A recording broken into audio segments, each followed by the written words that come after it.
Le CERES est une structure de l'ENS qui est entre les différents départements et qui a pour fonction de promouvoir les questions environnementales et sociétales, donc les défis cruciaux de notre époque, à la fois par des enseignements, des formations spécifiques, et aussi par l'animation d'activités scientifiques, de recherche et journées d'études.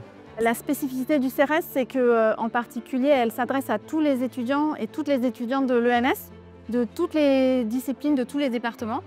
Et donc l'idée, c'est de les former ensemble autour des questions de l'environnement et la société. Alors, dans les enseignements du CERES, les étudiants peuvent suivre des cours qui sont de format varié. Donc, il y a des cours magistraux traditionnels, mais il y a aussi beaucoup de choses sous forme plus participative, et en particulier des ateliers dans lesquels ils peuvent mener des projets par groupe. Et souvent, ces projets associent non seulement différentes disciplines, mais aussi des interactions avec des acteurs de terrain. Et puis, il y a la possibilité pour les étudiants de faire des projets tutorés, qui sont des sujets qu'ils peuvent choisir par eux-mêmes ou quelquefois qui sont suggérés par des enseignants, et qui consistent à travailler là encore en groupe, mais souvent sur des choses qui sont très très appliquées. Donc, un exemple, c'est le fait de filmer la vie sauvage dans la métropole de Paris. Et les étudiants ont pu ainsi donner une idée de la biodiversité dans la cité parisienne. Nous participons à un projet tutoré avec l'aide du CERES, donc nous sommes encadrés par le CERES qui nous fournit aussi un budget et qui nous accorde une grande liberté de création. Le but de notre projet est de créer une exposition qui comprendra une dizaine de planches et qui vise à s'interroger sur le point de vue des animaux non humains. L'idée derrière le projet, ça va être de se mettre à la place des animaux avec une diversité de points de vue, que ce soit représenté par une diversité de techniques picturales, mais également dans les textes, le choix des mots, la façon de les représenter par les polices d'écriture. Et donc on essaye de s'interroger sur différents animaux, sur différents milieux, sur différentes époques. Alors pour moi, le projet tutoré, ça me permet de sortir un petit peu de mon quotidien, puisque j'ai une approche d'habitude qui est plutôt liée aux sciences dures, beaucoup de mathématiques et d'informatique. Et donc ça me permet d'explorer les sujets qui me tiennent à cœur, donc autour de l'écologie, de la protection de la nature et de l'environnement, d'un point de vue un peu plus artistique et qui va peut-être pouvoir toucher un plus grand public. Donc ça complète mon approche habituelle. La mineure environnement, ça me permet pour moi de donner une nouvelle couleur à mon diplôme, donc en dehors de simplement ma majeure qui sont les géosciences. Ce qui est très sympathique, en fait, c'est que ça la permet pour moi d'aborder les questions de l'environnement autrement que simplement par la recherche scientifique, et donc d'explorer ces sujets par les disciplines artistiques et en même temps de pouvoir partager ce projet avec une personne qui n'est pas de mon département.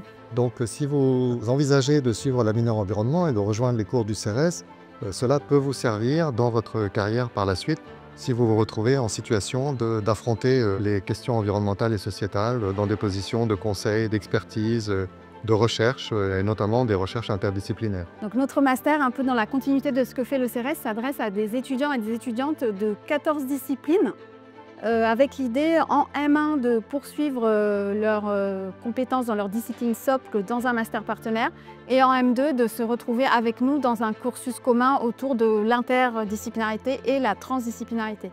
Mais c'est aussi qu'on veut travailler avec les acteurs non académiques, donc c'est-à-dire s'intéresser à de la recherche transformative. J'ai choisi ce master parce que j'étais intéressée par les questions environnementales et que ça m'intéressait de comprendre un petit peu la globalité des problèmes dans leurs objectifs scientifiques et dans les parties sociétales aussi. Donc, ce qui est super intéressant, notamment dans l'atelier, c'est qu'on peut discuter entre étudiants qui sont de disciplines complètement différentes.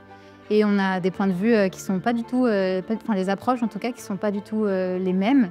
Et ça, c'est intéressant parce que ça permet d'aller plus loin dans les problèmes et de mieux comprendre les sujets, de varier un petit peu les approches. On a le Café Master, c'est une heure qui est consacrée vraiment à rencontrer des gens qui travaillent, que ce soit dans la société civile ou autre, autour de ces questions et qui nous sensibilisent du coup aux enjeux et à différentes problématiques. Donc ça permet de voir un petit peu des actions vraiment concrètes et de rencontrer des gens qui travaillent sur ces questions-là, c'est hyper important pour nous.